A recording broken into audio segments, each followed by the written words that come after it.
for at least 2 more questions and responses and rebuttals. Here is one that has dominated headlines other than politics, racial relations. Now, we would like to know, first of all, Mr. Gilbert, your philosophy on improving race relations in this country that you will take with you to the Senate if elected. You can tell I've been here a long time, and when I say here, I mean on this earth. I have seen the world change for the better when it comes to race relationships. When I was a child, we had segregated schools where I went. We not only segregated black and white, we segregated brown. All of those things, all of those overt, make you want to shudder types of racism are almost gone. And what we're left with is an Arkansas senator filming a couple of cops on a typical traffic stop in downtown Little Rock. And a police officer walks up and starts calling him a race baiter. That takes you back. Sometimes you'd rather not be. There is no easy solution because we're people. We all fail, we're all frail.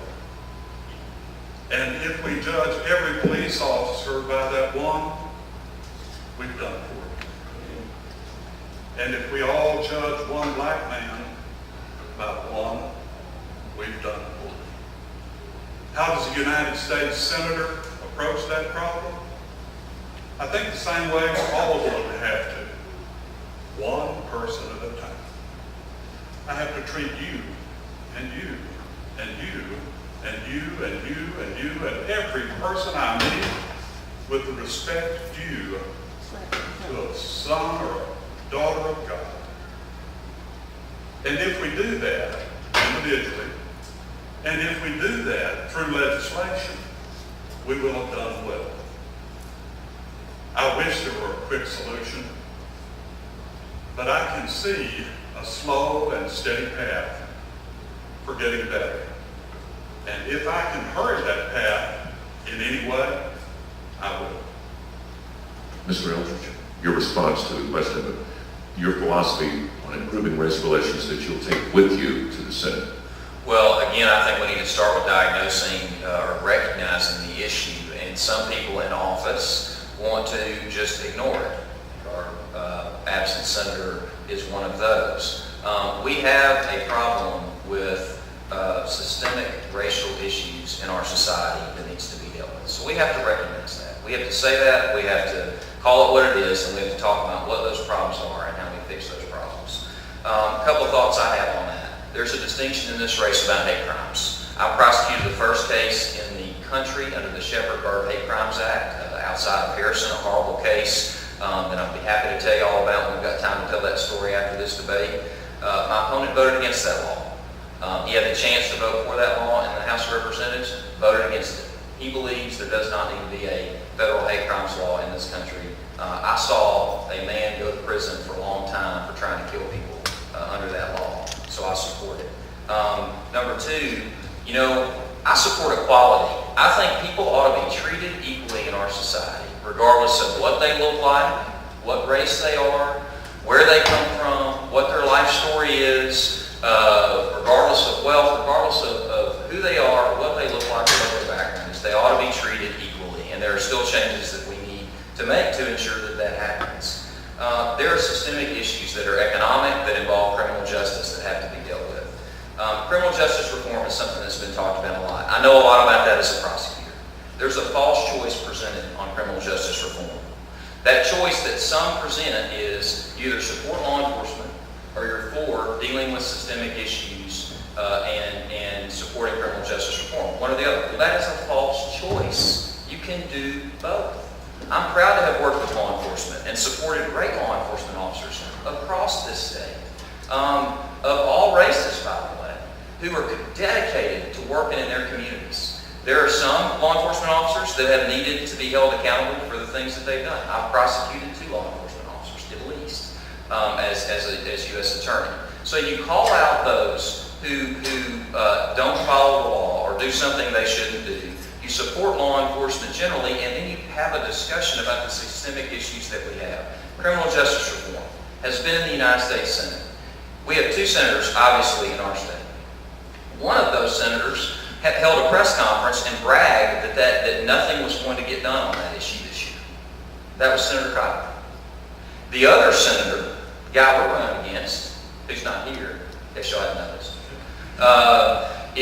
this was his response. That was his response. I want to do something different.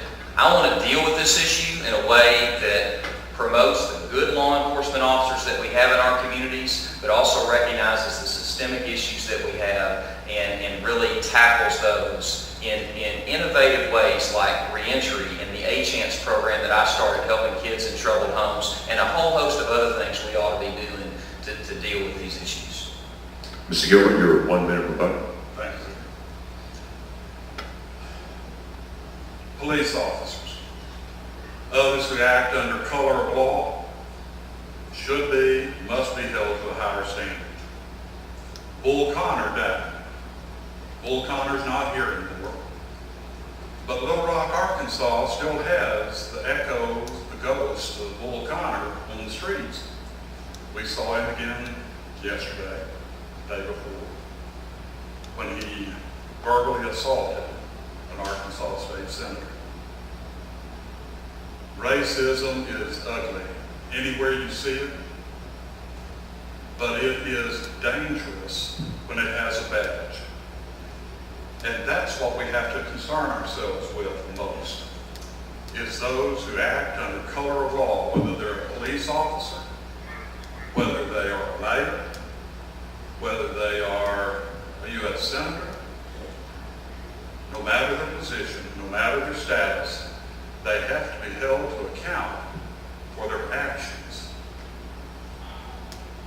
I would love to help start that process of holding accountable those who have for too long been allowed to hide behind a badge or some other political office. Mr. Eldridge. Well, I have 3 things to say about this topic, and there are 2 people in place. One is is a man named David in Van Buren who took bullet wounds, served several tours overseas, came back, was a police officer in Van Buren, and a man went to Van Buren Courthouse and shot him in Van Buren Courthouse several years ago. And this officer, who had never been hit at all overseas, went to and responded to the Van Buren Courthouse to protect those folks and took a bullet. And, you know, that's the kind of sacrifice that law enforcement makes for us that I think we need to recognize and thank them for. Law enforcement officers of every race and every background. That's number 1. Number 2, a friend of mine who was an African-American judge in Little Rock, and other friends of mine have had the same story, friends that are my age. This man is a mentor of mine who is a little bit older. And he's told me stories of how he has been stopped, and I don't think there's any other way to call it, but profiled. And that's not an experience that I can relate to, because this African-American mentor of mine has been nice enough to share those stories with me, and that's something I think needs to be addressed and needs to be talked about. Last, I know I'm over my time, but the place is Alpena. I've run out of time to tell that story again, but when folks try to commit crimes based on hate, based on how somebody looks, we need to deal with those. That's the work I've done. That's the perspective I take to the Senate.